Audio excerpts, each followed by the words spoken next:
From St. Paul's Anglican Church Forest Project, which they're calling Plant a Tree in 23. I'm talking with two individuals from the congregation. I'm talking with Virginia Glover as well as Bob Panter. Welcome to the program.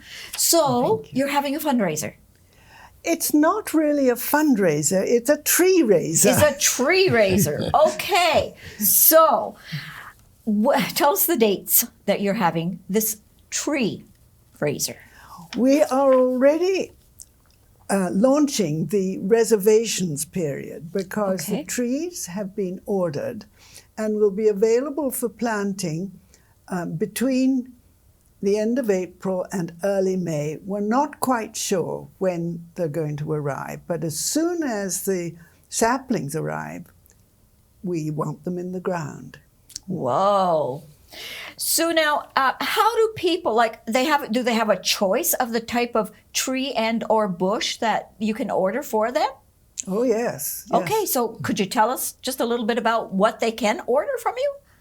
Well, Bob, can you remember the list? Well, there was 7 species, I think, or six now. Six species of trees, 2 of them being bushes. And, of course, the most popular, I think, is the white pine, which is easily grown in this area. And a beautiful tree with light green pins, needles to it. Then there is bur oak, is another tree, which is a very substantial, large tree that also grows well in this area.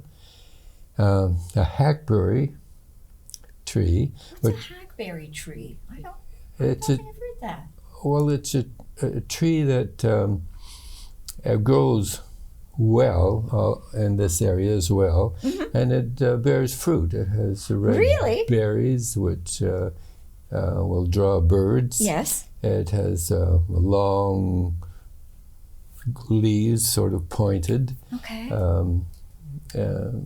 So it's another very substantial tree that can be grown in this area. Yeah, a little bit different, I would think. Do you have any sycamore trees that you're selling? Yes. You do? Okay. We do have a sycamore.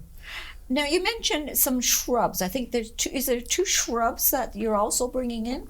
Yes, we're bringing in a viburnum called smooth arrowwood and a lovely shrub called buttonbush, which is happy to grow with wet feet. And I was looking around the parks today, and there's a lot of standing water, and we've got creeks, and those buttonbush would be very happy there or in anybody's slightly swampy backyard. Yes. Oh my! I haven't heard of a button bush.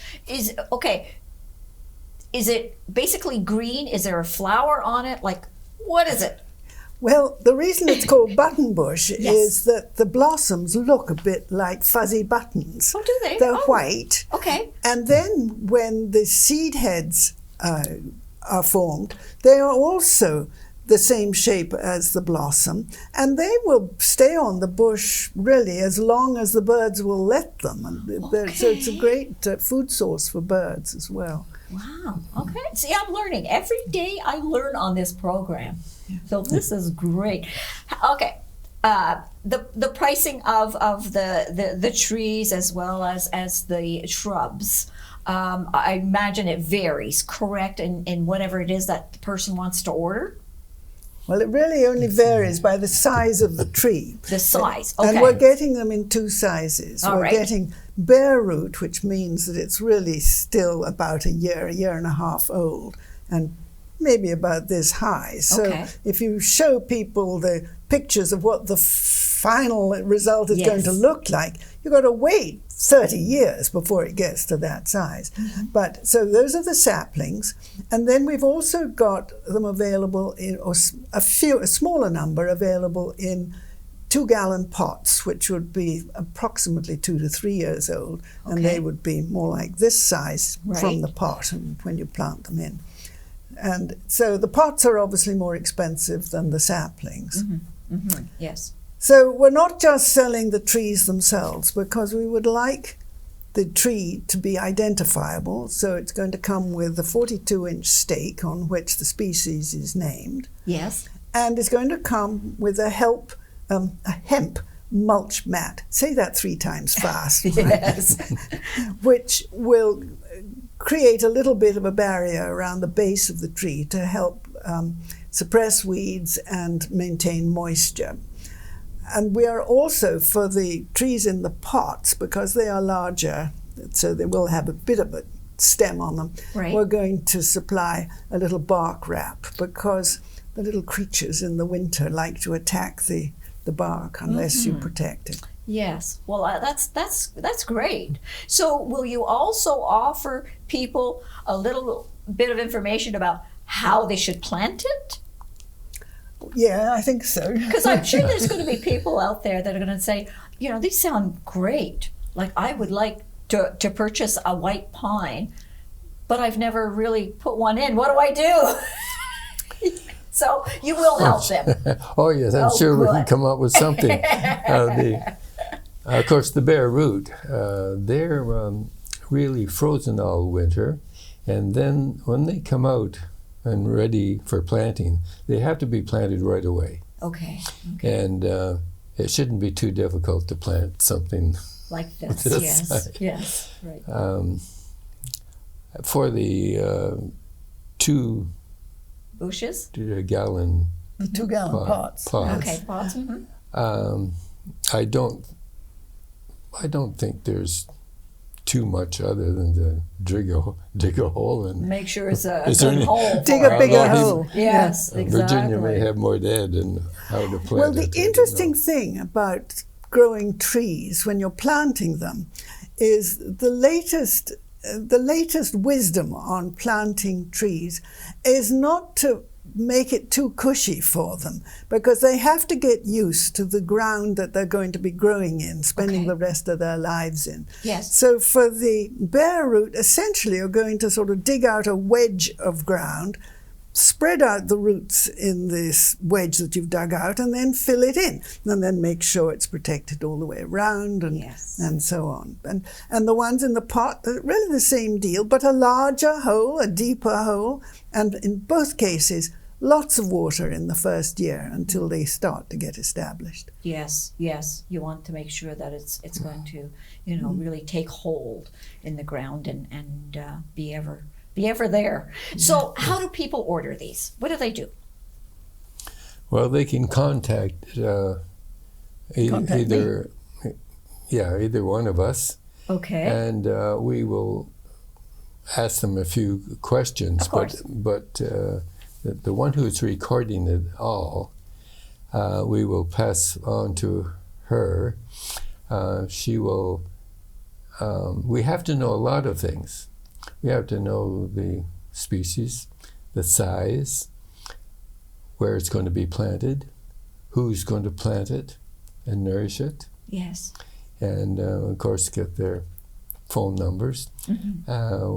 We also have to get volunteers in case people can't plant it themselves, then we have to get plant. And Virginia has really worked with a parks foreman very closely to map out exactly where trees are needed. Yes.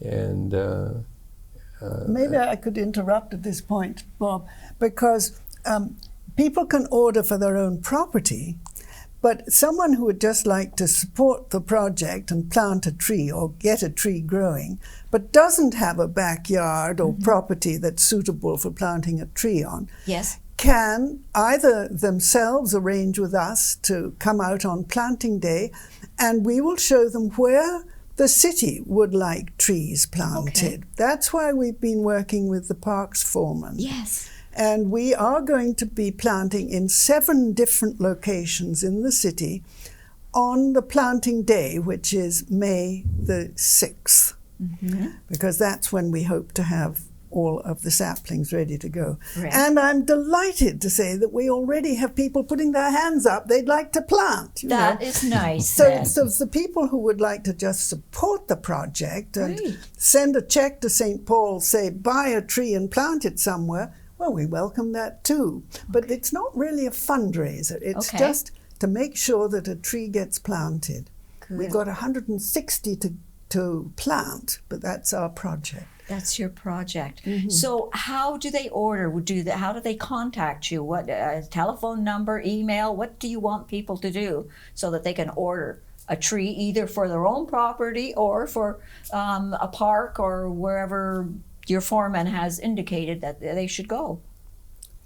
Well, either one of us, our phone numbers, which are up on Facebook now. St. Paul's Anglican Church has a Facebook page, and so our poster is on the Facebook page, as well as I hope we'll get it around downtown in paper form. Yes. And basically, I'm information central for if you're going to order at this point. Bob's been taking orders. Some of our committee's been taking orders, but if you are just coming in cold and don't know who to call me.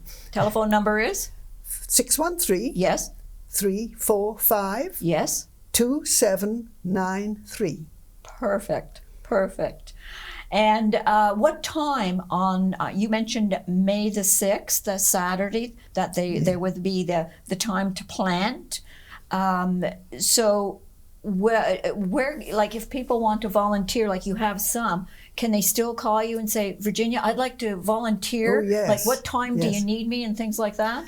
Well, we haven't worked out our schedule yet, but I should think, well, what we are going to need is one person in each location who will be sort of the guide and helper of where the trees should go. And then the volunteers in that person's team, they'll get probably an assignment of 2 hours on that Saturday morning and maybe even say when they're available. That's nice. And I'm sure there's a lot of people out there that would just really like to go out and be able to plant a tree or a bush or just something like that. Why not? And it's also been mentioned maybe that's a job for the grandkids. That's true. We've already got some grandkids being corralled into having to do this. Good. Thank you both for coming in today and sitting down with me and talking about this worthwhile project. And thank you for having us. Oh, hey, it's our pleasure. Anytime, okay?